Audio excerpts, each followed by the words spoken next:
Mauro Galvão, que fim levou? Por onde anda?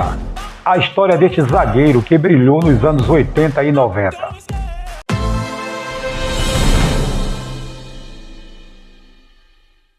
Mauro Geraldo Galvão, ou simplesmente Mauro Galvão, nasceu em 19 de dezembro de 1961, em Porto Alegre, Rio Grande do Sul. Começou a carreira no Esporte Clube Internacional de Porto Alegre e, com apenas 18 anos, ajudou o Colorado a conquistar o Campeonato Brasileiro de 1979. Aliás, o Inter decidiu com o Vasco naquele ano e foi campeão invicto, com um time simplesmente maravilhoso. Benítez, João Carlos, Mauro Pastor, Mauro Galvão e Cláudio Mineiro, Batista, Falcão e Jair, Valdomiro, Bira e Mário Sérgio. Este foi o time que o técnico Enio Andrade mandou a campo no dia 23 de dezembro de 1979, quando o Inter venceu o Vasco por 2-1 no estádio Beira-Rio, sagrando-se assim campeão brasileiro invicto. Mauro Galvão morou no bairro Menino Deus, em Porto Alegre, onde herdou o gosto pelo futebol por intermédio de seu pai, que era um jogador amador. Quando garoto, sua diversão preferida era se juntar com a molecagem do bairro para brincar de bola. Ele disputava competições de várzea pelo time União dos 11, da localidade conhecida como Azenha.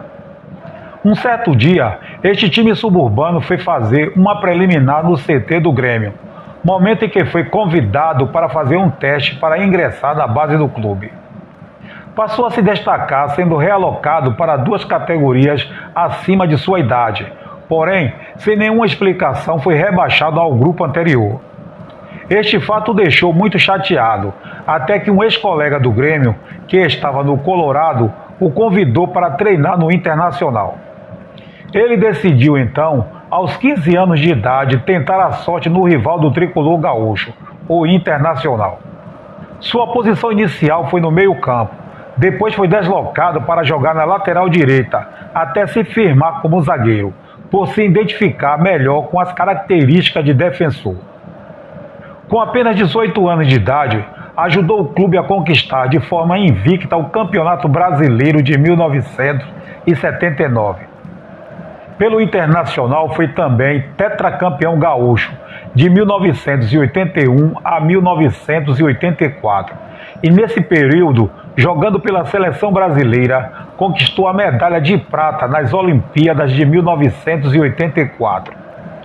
Durante este período, Mauro Galvão se tornou um dos 10 jogadores que mais vestiram a camisa do Internacional na história. Depois transferiu-se para o Bangu, aceitando o convite de Paulo César Carpegiani para um projeto para a conquista do Campeonato Brasileiro de 1985. Apesar do ambicioso projeto e com o grande investimento do clube carioca, a equipe não alcançou o título, ficando com o 2º lugar depois de disputar a final contra o Coritiba.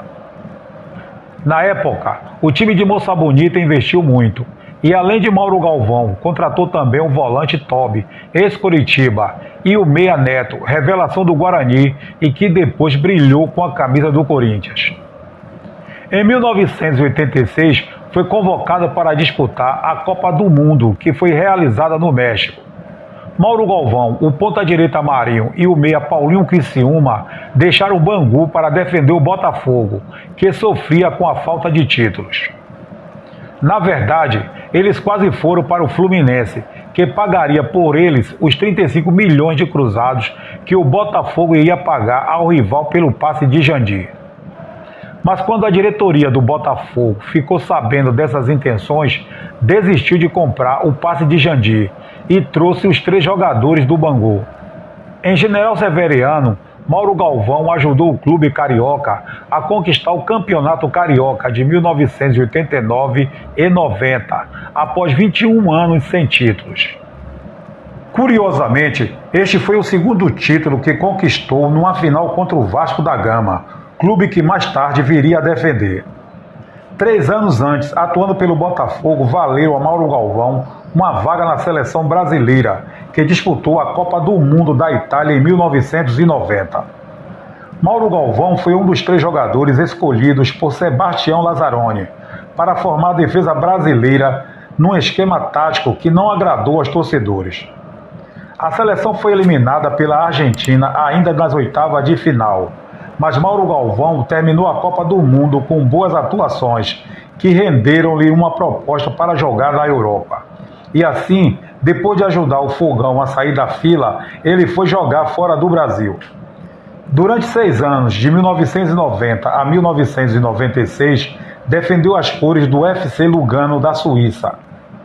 Sobre essa transferência, Mauro Galvão disse: "Eu tinha a oportunidade de ir para outros lugares, mas naquele momento me pareceu interessante sair e deixar o Botafogo, meu clube na época.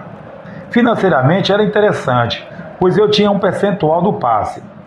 Também porque ia ganhar bem e o Brasil passava por uma crise muito grande, com inflação de 50% e dólar a 3 por 1.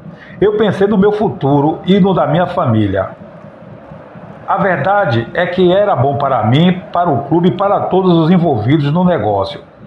Foi até engraçado, porque depois de chegar na Suíça, eles não me deixaram voltar para buscar a família. Disseram para eu ficar jogando, tranquilo, que eles cuidariam de tudo. E realmente cuidaram. Um mês depois, minha família já estava comigo. Foi muito legal. A adaptação foi difícil no começo, algo natural. Mas tive sorte de ir para uma região italiana, o que me favoreceu. No meu estado no Brasil, o Rio Grande do Sul, há uma grande colônia italiana. Era complicado, mas a língua da bola fala mais alto. É maior o entendimento. Mas sempre aconselho as pessoas a buscarem saber a língua de onde se está jogando. No Clube do Cantão de Ticino, ergueu a taça da Copa da Suíça na temporada 92-93. Depois de 6 anos na Europa, Mauro Galvão retornou ao futebol brasileiro e realizou um sonho de infância: vestir a camisa do Grêmio. Pelo tricolor gaúcho, Mauro Galvão foi campeão brasileiro de 1996 e da Copa do Brasil de 1997. Em 1997, aceitou um novo desafio carioca e transferiu-se para o Vasco da Gama, conquistando no mesmo ano o seu 3º título do Campeonato Brasileiro. Mas quando chegou em São Januário, poucos deram o merecido valor à contratação de Mauro Galvão, devido à sua idade. Todavia, aos 35 anos, esbanjando classe, experiência, espírito de liderança, categoria técnica, sentido de colocação e clareza nos passes, ele, como capitão da equipe, veio a levantar vários troféus significativos, culminando com a Copa Libertadores no ano do centenário do clube. Sua participação foi marcante, a ponto de ter até sido o autor de gols decisivos, o da dramática vitória sobre o Bangu, em cima da hora, garantindo a conquista antecipada do Campeonato Estadual de 1998, e um sobre o Santos na primeira partida da final do torneio Rio-São Paulo de 1999. Em resumo, um craque na acepção da palavra e um verdadeiro ídolo vascaíno. Durante a época em que defendeu o Vasco, Mauro Galvão provou ser, disparado, o maior zagueiro brasileiro em atividade no Brasil e no exterior. Só não pensou assim a comissão técnica da seleção, que, alegando a idade do jogador, abriu mão de sua convocação para a Copa de 1998.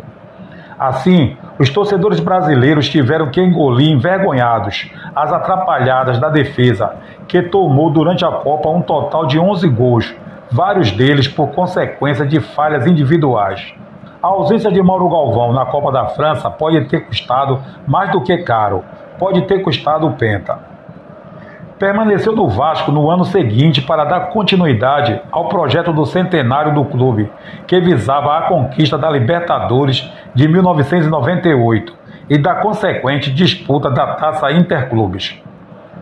O objetivo inicial foi alcançado e Mauro Galvão, como capitão da equipe, levantou pela primeira vez na sua carreira a taça de campeão da Libertadores da América. Mas na disputa da Taça Interclubes, o Vasco foi derrotado pelo Real Madrid e Mauro Galvão viu escapar esse título inédito. O sucesso no Vasco fez Mauro Galvão permanecer no clube até o fim da temporada de 2000, onde ainda conquistou os títulos do torneio Rio-São Paulo em 1999, a Mercosul e a Copa João Avelange em 2000. No início da temporada de 2001, retornou ao Grêmio para encerrar a carreira e ainda conquistou o Campeonato Gaúcho de Futebol de 2001 e a Copa do Brasil de 2001. Em 2002, com 40 anos e após a disputa de mais uma Taça Libertadores, Mauro Galvão decidiu encerrar sua vitoriosa carreira. Como jogador, Mauro Galvão fez 26 jogos pela seleção brasileira, sendo 17 vitórias, 6 empates e 3 derrotas. Um ano após encerrar a carreira de jogador, Mauro Galvão foi convidado pelo Vasco da Gama para ser o treinador principal da equipe. O desafio foi aceito e iniciou-se então a carreira de treinador. Após um curto período como treinador principal, ele assumiu o cargo de assistente de treinador no próprio Vasco da Gama até o início da temporada de 2004, quando foi contratado pelo Botafogo para ser treinador, onde também já tinha atuado como jogador na década de 80. No início de 2005, ele assumiu o Náutico, onde permaneceu por 6 meses. Depois, Mauro Galvão começou a carreira de diretor executivo de futebol no Grêmio. No dia 6 de janeiro de 2006, ele assinou contrato e foi apresentado à imprensa e à torcida. Ele chegou para substituir Rodrigo Caetano. Novo no cargo, Galvão relatou que acompanharia o grupo profissional e, posteriormente, as categorias de base do clube. Por 23 anos, dos 17 aos 40, desfilou sua classe e liderança em gramados do mundo todo. A trajetória de Mauro Geraldo Galvão, ou simplesmente Mauro Galvão, é a história de um campeão. Além dos inúmeros títulos, ele também recebeu a Bola de Prata da revista Placar nos anos de 1979, 1985 e 1997. Dono de um estilo elegante e seguro, Mauro Galvão é considerado até hoje um dos maiores zagueiros da história do futebol brasileiro em todos os tempos. Do garoto franzino que jogava peladas com os amigos nas ruas do Menino Deus, em Porto Alegre, ao zagueiro que vestiu em 2 Copas do Mundo e uma Olimpíada a camisa da seleção brasileira. Foram 20 títulos por 6 clubes e pelo Screte Canarinho. De bem com a vida e morando com a família, esposa e filho no Rio de Janeiro, Mauro Galvão é hoje um homem feliz. Sempre que o assunto é futebol e sua carreira, Mauro Galvão diz: "Nunca passou pela minha cabeça que seria um jogador de futebol. Isso aconteceu ao natural, e quando resolvi encarar, não fiz pela fama ou dinheiro.